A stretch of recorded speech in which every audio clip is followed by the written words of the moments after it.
آج بھی آپ دیکھیں کئی لوگ ایسے ہیں جو دین سے، مذہب سے اتنے متنفر ہوئے ہوتے ہیں کہ انہیں بڑی کوفت ہوتی ہے اگر آپ کوئی مذہب پہ مبنی بات کریں۔ اعوذ باللہ من الشیطان الرجیم، بسم اللہ الرحمن الرحیم۔ وَلَقَدْ صَرَّفْنَا فِي هَذَا الْقُرْآنِ، اور بے شک ہم نے قرآن میں مختلف قسم کی مثالیں بیان کی، مختلف انداز سے ہم نے بات کو سمجھایا، لِيَذَّكَّرُوا، تاکہ لوگ نصیحت حاصل کریں، وَمَا يَزِيدُهُمْ إِلَّا نُفُورًا، لیکن اینڈ رزلٹ یہ نکلا کہ سوائے ان کی سرکشی میں اضافہ ہونے کے اور نفرت میں بڑھنے کے کوئی حق بات انہوں نے قبول نہیں کی۔ یہ بڑی حیران کن بات ہے کہ سمجھانے والا اللہ ہے اور کتاب اس نے اپنے نبی پر نازل کی، اور آپ صلی اللہ علیہ وآلہ وسلم کا اخلاق پر مبنی انداز، اس کے باوجود اللہ تعالیٰ کہہ رہا ہے کہ سلیبس بھی بہترین، نازل کرنے والا بھی سب سے اعلیٰ عرفہ، اور جو ہستی اس دعوت حق کو آگے پہنچا رہی ہے اس کے اخلاق میں بھی کوئی جھول نہیں۔ اس کے باوجود جب جب قرآن کے ذریعے سمجھایا گیا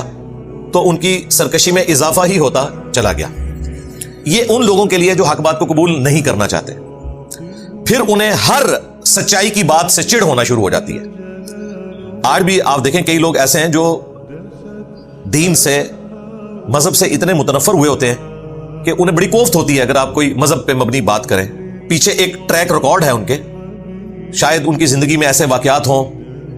مذہبی لوگوں سے متنفر ہوئے وہ، اس کی وجہ سے انہوں نے کنکلوڈ کر لیا کہ مذہب اور ان کے ماننے والے لوگ ایسے ہی ہوتے ہیں، یا پھر جب انہیں حق بات پتہ چلی انہوں نے اس کو نہیں قبول کیا اور اللہ کی طرف سے ان پر مہر لگ گئی، جو سورۃ الانعام میں آیا کہ ہم ان کی آنکھوں کو اور دلوں کو پھیر دیں گے حق بات قبول کرنے سے، جیسا کہ پہلی دفعہ جب ان پر حق کھلا انہوں نے حق بات سے روگردانی کی، اور اب اگر ان پر فرشتے نازل ہوں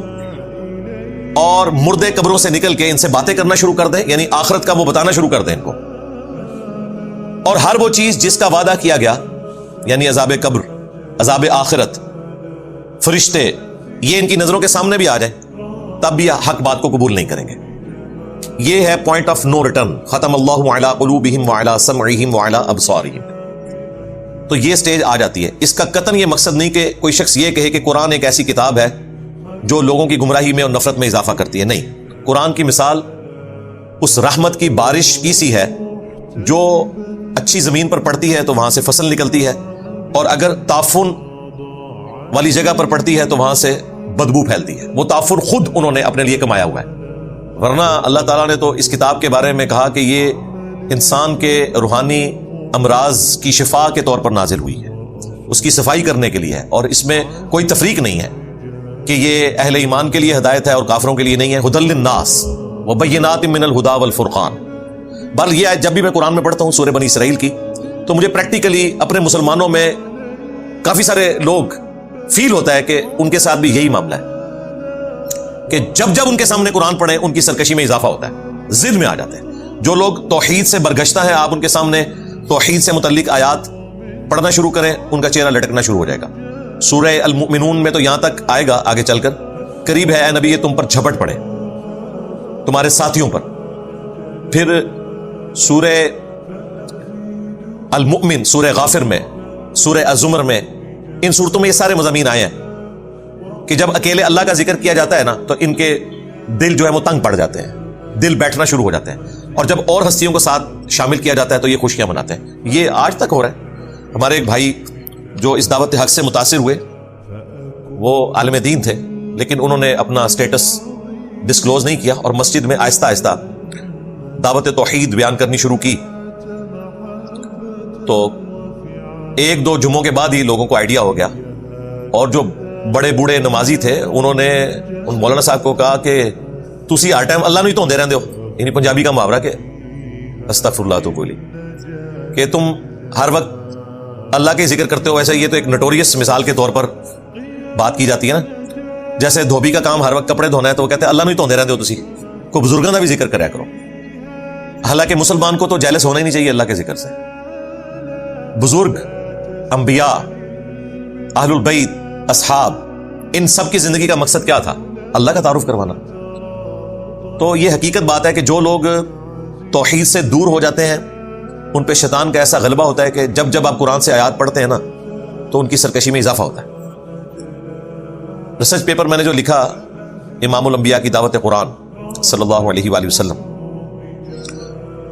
اس سے پہلے میں نے قرآن حکیم سے چند ایک نوٹس ایک جگہ جمع کیے تھے، توحید پر مبنی آیات سکیٹرڈ فارم میں جو پورے قرآن میں ہے ایک جگہ. تو وہ فائل بنا کے ہم نا 2008-9 کی بات ہے نئے لوگوں کو دیا کرتے تھے. میں نے ایک اپنے اسٹوڈنٹ کو اس وقت دی جو کہ بریلوی فرقے سے تھا، تو اس پہ اتنا اثر ہوا کہ وہ ڈپریشن میں چلا گیا اور اس نے آ کے رونا شروع کر دیا کہ مجھے تو لگتا ہے ہم تو ہے ہی مشرک ہیں قرآن پڑھ کے، حالانکہ ترجمہ بھی اعلیٰ حضرت کا دیا ہوا ہے. تو باقاعدہ اس کے والد صاحب آئے کہ جی میرے بچے کو آپ نے پاگل کر دیا قرآن دے کے، اور وہ بچہ وہ تھا جو حافظ قرآن بھی تھا. یعنی ہم لوگ حافظ قرآن کے لیے بھی یہ پسند نہیں کرتے کہ وہ قرآن کا فہم حاصل کرے، کیونکہ ہمارے عقائد اور نظریات قرآن کے مخالف ہیں. تو واقعی ایسا ہوتا ہے کہ جب قرآن آپ کی صفائی کرتا ہے نا، اگر آپ نے قرآن کی دعوت کو ایکسیپٹ نہیں کیا تو کچھ عرصے بعد اسے ریزسٹ کر کر کے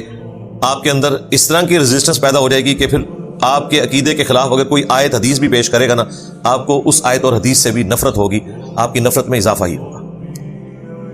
اللہم ثبتنا علی القرآن، آمین.